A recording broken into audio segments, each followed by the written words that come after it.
If I conferred with our furry friends, man to animal, think of the amazing repartee. If I could walk with the animals, talk with the animals, grunt and squeak and squawk with the animals, and they could talk to me. Hello and welcome to Pet Watch, a monthly program about the Williamson County Animal Center. We are your county shelter, and we want you to know all the wonderful things that are going on in our building. And my guest today is Mark Basenberg. Hey, Mark. Good morning, Debbie. Mark's been on here before. He is our community relations coordinator at the shelter, and that covers a lot of areas. He does. He's our master statistician. He keeps our statistics because shelters like to evaluate themselves on their numbers. First of all, before we talk about how 2017 ended at the shelter, let's talk about what it means to be public admission shelter. Okay.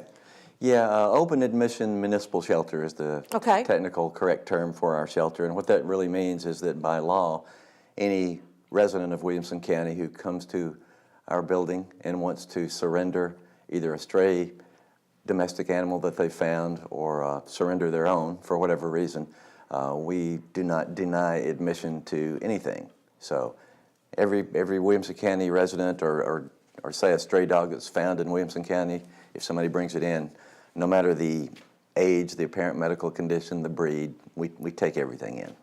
And I've been in intake before for a day, and it's quite a interesting place to be. It is. You know, in a matter of a few minutes, you could get 2 dogs surrendered by somebody who can no longer care for them financially, followed by somebody who just found 7 kittens under a bush. Yes. We cover a variety of things at the shelter, and once those animals are in our care, it starts a whole chain of events. It does. The stray animals, we hold them for a minimum of 5 days. That's designed to give the owner time to find them if they're lost. And then following the 5 days, that's when we behavior test them, do the medical stuff, get them examined by our vet. And when we have room in the an empty kennel in the adoption room, we put them on the adoption floor and they're ready to look for a new home. Good. And a lot of people get hung up with, they ask me, why do people surrender their pets? Do you not think badly of people who do that? And I've always felt like, no, I don't know their circumstances. Yeah. It's often financial, it's a change of location, an elderly person's moving into a retirement home that doesn't allow pets. It could be a variety of things, but whatever it is, I feel good that they're surrendering. Yeah. Rather than abandoning. Don't you? I mean, we do too. I mean, I like to say quite simply, I see our job as taking animals that are not wanted or loved where they were and matching them up and putting them in a good home where they are wanted and loved. And that's kind of what we're there for. Right, and that's a stigma that every shelter has to fight, is that people think, oh, I found a dog, but I'm not taking it to the shelter. That's a mentality of 10 years ago, don't you think? It truly is. It truly, I mean, especially in our county. I mean, we've got a very educated, very involved and aware, enlightened community out there that helps us all the time. But even us, I mean, we hear it every day. Oh, please. Somebody will do a Facebook post, and I found this cute little, oh, please don't take it to the shelter.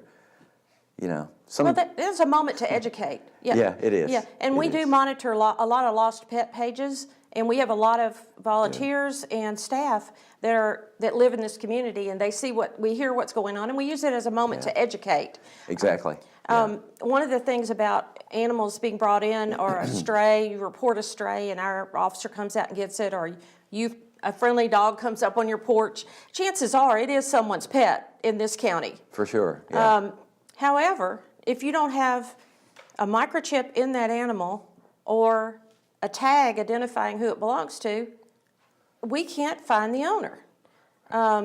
So talk about the importance of the microchip and why that is the best way to reunite animals. It's unbelievable what a great thing it is, and it only costs $15. And the last Saturday of every month, we do a clinic for both rabies vaccinations and microchipping. $15. It's like a serial number under your skin. So it's not a tracking device. It just inserts in, you put it between the shoulder blades of a dog or a cat. Or I read an article the other day about a tortoise that escaped, and it was microchipped, and that's how they reunited it Oh, wow. with their owner. So anything, and then any vet clinic, any shelter, the first thing anybody does when they bring in a stray dog is they scan it for a microchip. And as long as the people have kept their registration current, then we can reunite that animal with the owner in a matter of minutes. Versus, you know, let's say it gets lost in your neighborhood. Then you might have 10 neighbors out there spending half their day going around door to door trying to figure out who the owner is if it's not microchipped. If it is microchipped, it's not only the efficient thing to find your animal, it's also I see it as a considerate thing to do for the other people that get involved in this stuff. Yeah, and sometimes strange things happen, and we reunite animals that have been missing for years from people. We had a dog was found in College Grove, brought to us. We took the microchip number, researched a little while in the computer, and found the couple came in, and it was their married daughter's dog, and she lived in Brentwood and had been missing 1.5 years. Wow. And they had no idea to search in College Grove. And chances are someone had found the dog and was taking care of it, and then it escaped from them in College Grove. But she said her daughter and her daughter's children had been heartbroken about losing the dog, and it was going to be a great evening. She called her daughter from the shelter and said, "I have a surprise for you." And it was just great to see it happen. And she came in and she said, "Samson, where have you been for 1.5 years?" So dogs can't tell us, but thankfully the microchip reunited them.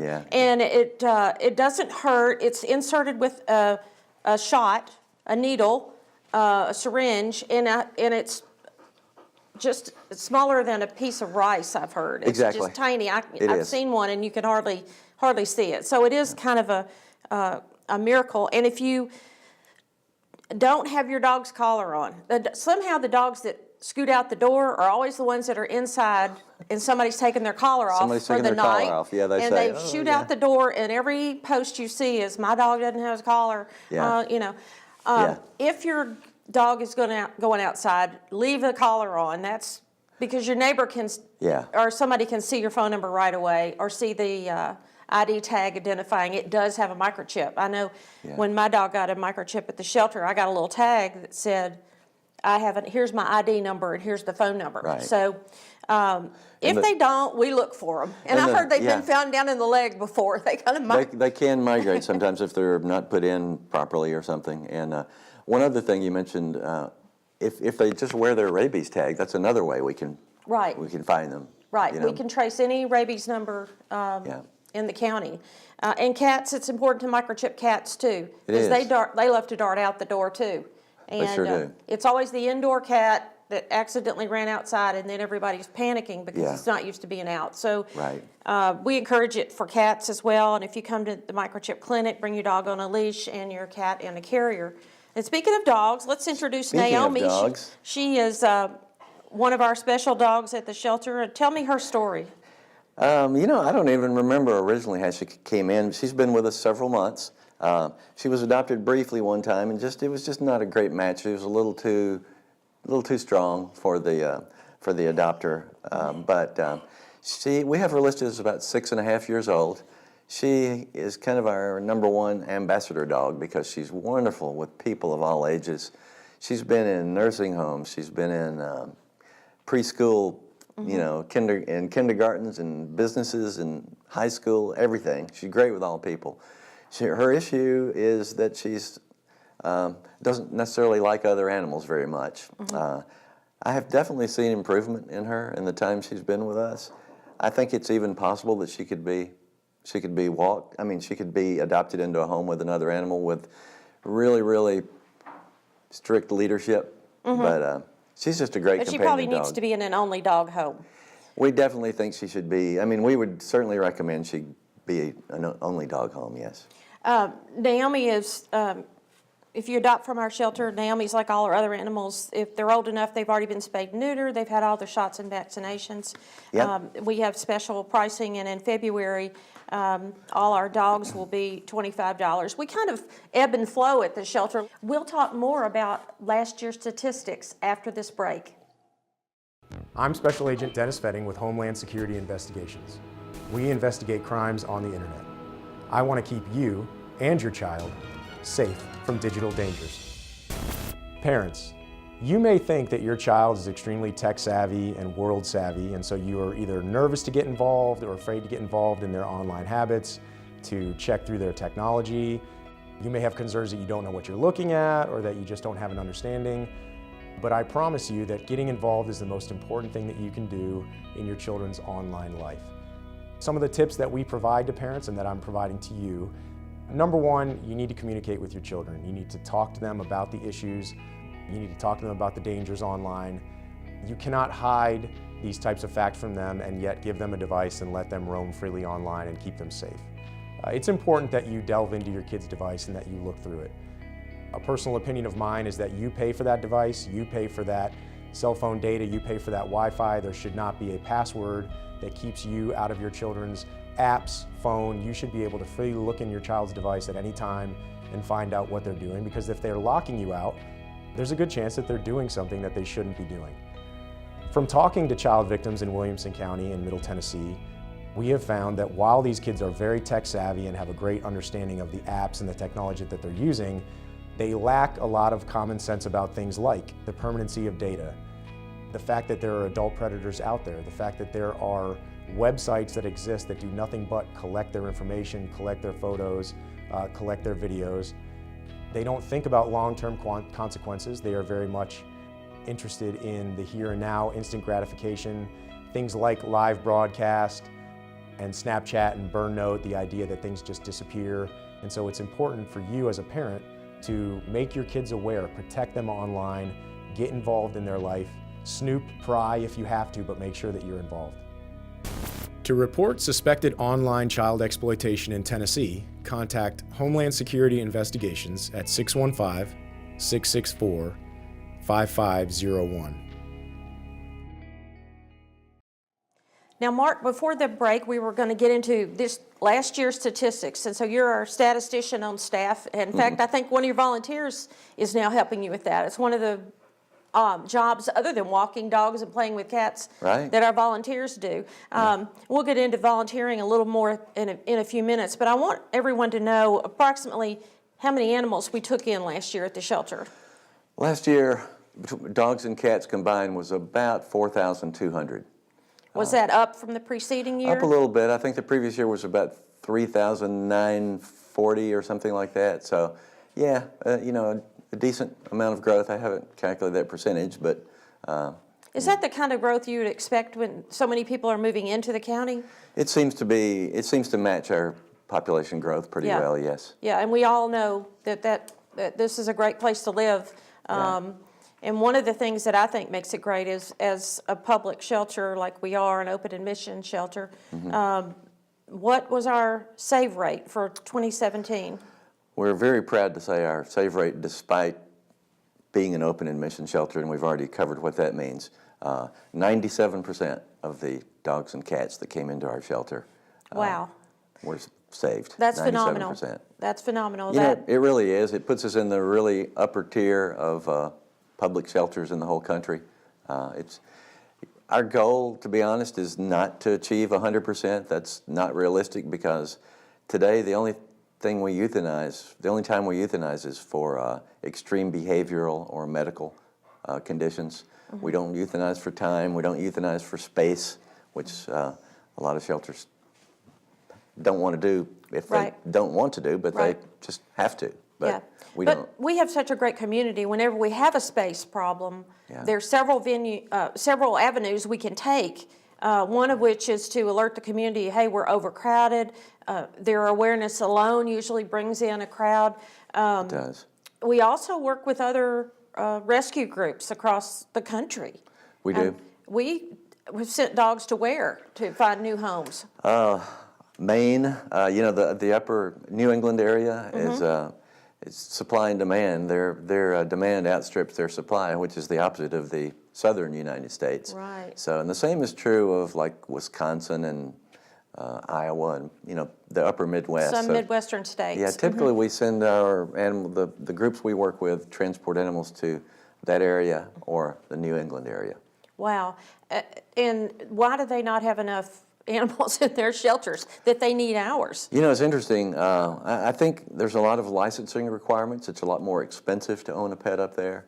So we've seen animals that sit in our kennels for, you know, months, and the adoption fee is $50, let's say, and we send it up there, and people are waiting on the transport truck, and they're adopted same day, and typically maybe $350. Wow. Yeah, I mean, they pay for the adoption fee. Wow. Do some of those communities have mandatory spay-neuter laws? I would say all of them. A lot of them? All of them. Okay. Yeah. Okay, so that's something to think about in the future, and it is a paradigm change for in Tennessee. It is. We're a long way from there. I mean, we're making strides, but you know, we're decades behind other parts of the country when it comes to animal welfare laws. I'd like to see us do better with that. Yeah, and that's something to fight for on the state level, and we do have a lot of people in the community who advocate for pets and for new laws to protect them. We do. And I would just like to say too that this is not an impossible task. I mean, I moved here in 1977. I've been in Franklin since 1977. At the time I moved here, of course, animal sheltering was not on my radar, but there wasn't a public shelter. I mean, the animal control, as we know it today, the county agency was formed in, if I remember correctly, 1979. So if you just think about, you know, the short time, I mean, I'm just part of a lifetime that I've been here, so we can fix this thing. Well, we talked about the 97% save rate, and that's something we've been striving for, I guess you and I actively the last 5 years on staff. Yeah. Go back to 20 years ago or 10 years ago. What were the save rates at the local shelter? I know for cats. Yeah, even 10 years ago, cats the euthanasia rate was around 40%. Okay. 40%. So the save rate was 60. But you know, compared to today when it's 97%, that's, you know, dramatic. So you get a little every year, but you get a change of shelter mentality from just callously looking at animals to looking at them as part of the family now. Yeah. And a whole paradigm change over the last 20 years. I think in the whole country that's changed. And most pets are just part of the family now. Absolutely. Look at the billions and billions of dollars that the pet care companies. Right. It's amazing. And we, of course, animals have rights too. And that's something important that wasn't on the minds of people 10, 15 years ago. It wasn't, yeah. It was just, it's a crisis, let's control it. We've got too many cats and we don't know what to do. Yeah. But I think the introduction of spay-neuter programs and that kind of thing has helped, don't you? No question, no question. I mean, we all of us talk to, I mean, that's our mantra, you know, spay and neuter your pets. I mean, we tell everybody we talk to that. And when we get those animals in, we either return them to the owner within 5 days, and we do make all the effort we can, looking on all the Facebook pages. We have a lost pet book, and I encourage people when their animal's missing to get on Facebook and follow some of those lost pet pages because they're very experienced people in the community that know how to help you. There's your homeowners association. You can make a post there. The first thing is to make signs. So have a current picture of your animal. Yes. That's important because people call and say, I lost my brown dog. Well, we need more. We'll be on the lookout for it, but we need more. And when you go through that experience, it's great when they're returned to owner and they do get a microchip if they didn't have one. We hope. we bully them into that if we can. Yeah, we try to. There is a requirement in this county for the rabies vaccination. And when you get that, like you said earlier, don't ignore that little tag. Go ahead when it's given to you the day of your animal gets their shots, either at one of our clinics or at your veterinarian. Go home, take that collar off, and clamp that rabies tag on there. Absolutely. Because we can find you. We have a written receipt of your name, address, and phone number. I want to talk about another aspect of your work other than keeping up with our fine statistics, is the volunteer program. It too has grown. Now you started there as a volunteer. I did. What, 6, 7 years ago maybe? Yes, And it was just kind of, what, show up and maybe walk a dog or? Yeah, I mean, they had training classes periodically, but they were maybe twice a year, I think, or something like that. I remember going to a huge class at the somewhere that, you know, one of the public buildings that was had a lot of people, but you know, the numbers were a lot different then. I mean, typically, I think a typical day of, you might see 10, 15 volunteers in a day, you know, come to the shelter. And now we average 35 to 40 each day. And back then it was only dogs. And it was pretty much just walking. Yeah, I guess that's true. Yeah. And now we've evolved into a cat volunteer program and a dog volunteer program. Yeah, the cat volunteer program is really, really active, as is the dogs. And it has dramatically grown. I think there used to be maybe, seriously, 3 cat volunteers probably 8 years ago. And now there's, I don't know how many, but there's probably 50, you know, that come relatively regularly. Yeah. Certainly a core of 25 or so that, you know, that come a lot.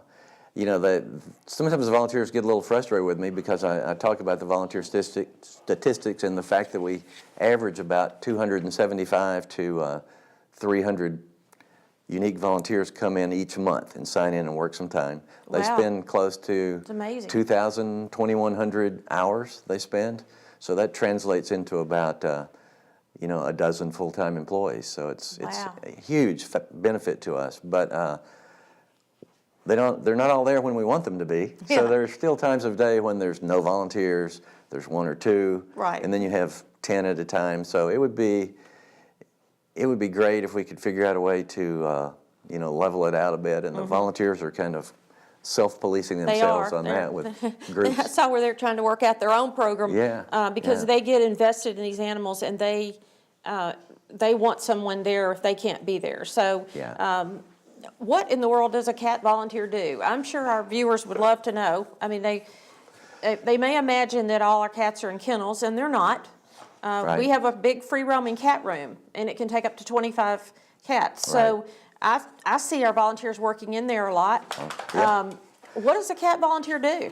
2 things I would say. Number 1, socialization. They're the people that socialize the cats, especially the ones that are confined to kennels, and they get to know them. And then the other thing is adoption counseling.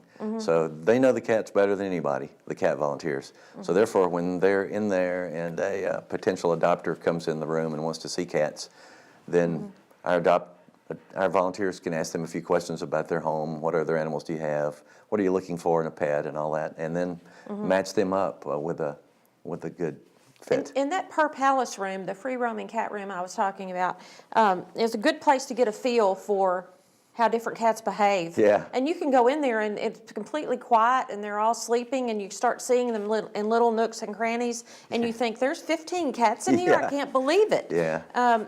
But cats, unlike dogs, they love to exist together. Some of them do. I mean, we have a few that may not be socialized as well. Right. But for the most part, they get along fine. They do. Yeah, it's fun.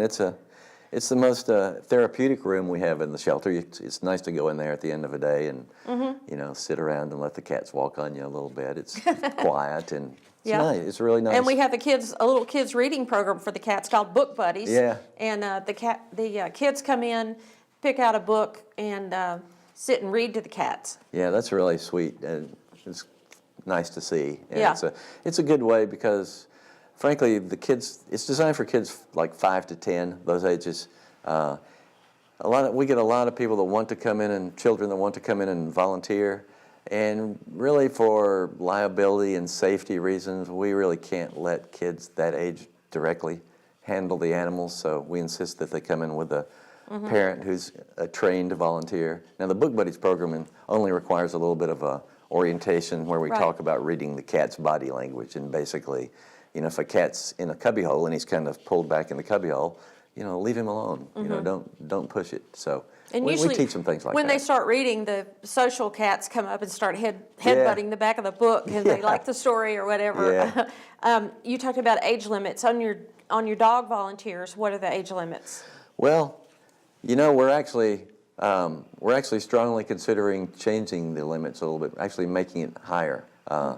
Thinking very seriously about raising the limit. So let's stay tuned to what may happen in the next few days regarding, you know, when this airs. But dog walking is really for 18 and over people who have the level-headedness and the physical ability and the concentration qualities that it takes to walk dogs. And you have 3 levels of dogs: easy, medium, and a little more difficult. Maybe because they jump a lot, maybe because they're very active. Or very shy. Or very shy. It's learning dog body language. And so if a person's interested in volunteering, they go to our website, adoptwcac.org, and choose volunteer. And there they'll see the next dates for the cat orientation and the dog orientation. That's right. And Naomi she goes to dog orientation sometimes. She's been to several. Yeah, she's been to several dog orientations. That's where you talk about what the duties are, what the next step is. If they want to sign up, they think they want to do it, they'll sign up to come to the shelter for a smaller hands-on training. Hands-on training with a small group of 4 or 5 with a seasoned volunteer, and then we try to get them coming on a regular basis. Right. Yeah. I think that many people want to volunteer, but they think it's all cuddling dogs or puppies and it's work. It rains, it storms, it's wet, it's cold. Noisy. It's noisy, and you have to be able to tolerate those things to be an effective dog volunteer, especially. You do. Yeah, you have to be at least relatively stable on your feet. And you know, what you said about decision making is very important. I mean, that's one reason we're considering raising the age a bit. I know a lot of shelters around the country, you have to be 18. You know, so that we're not going to go that high, but we might go 16. And you know, we instruct our volunteers no flip-flops, no headphones. You know, you're there, it's like a job for you. You know, come in, concentrate on the dogs, because you're there for the animals. You're not there for me or you. You're there for the animals. So come in, think about the help you're providing to them, and focus on what you're doing. Yeah, and if they don't have the concentration ability, it results in the dog getting away from them and running loose, and anything can happen. Yeah, anything can happen. Yeah. Thank you for letting us know about all those volunteer opportunities and the 97% save rate for 2017, which we'll brag about for a whole year. But I tell you, it takes a lot of hard work every day of the year to maintain that. From a lot of people, a lot of people, a lot of fosters, a lot of adopters, a lot of volunteers. It's a 24-hour-a-day job to keep the shelter at the level that it's at. I want to mention before we close that on Valentine's Day we'll be doing a special fundraiser called Snuggles for Your Sweetie. And if you want to donate $100 to the shelter, we will bring a cute kitten or puppy to your sweetie's office and let them cuddle it for 15 minutes and give them a flower and a card from you. It's a fundraiser for our Special Medical Needs Fund. If you're interested, look on our website, our Facebook page, or call the shelter at 790-5590. I hope you enjoyed this edition of Pet Watch and our recap of 2017, and we're looking forward to another great year in 2018. If I conferred with our furry friends, man to animal, think of the amazing repartee. If I could walk with the animals, talk with the animals, grunt and squeak and squawk with the animals,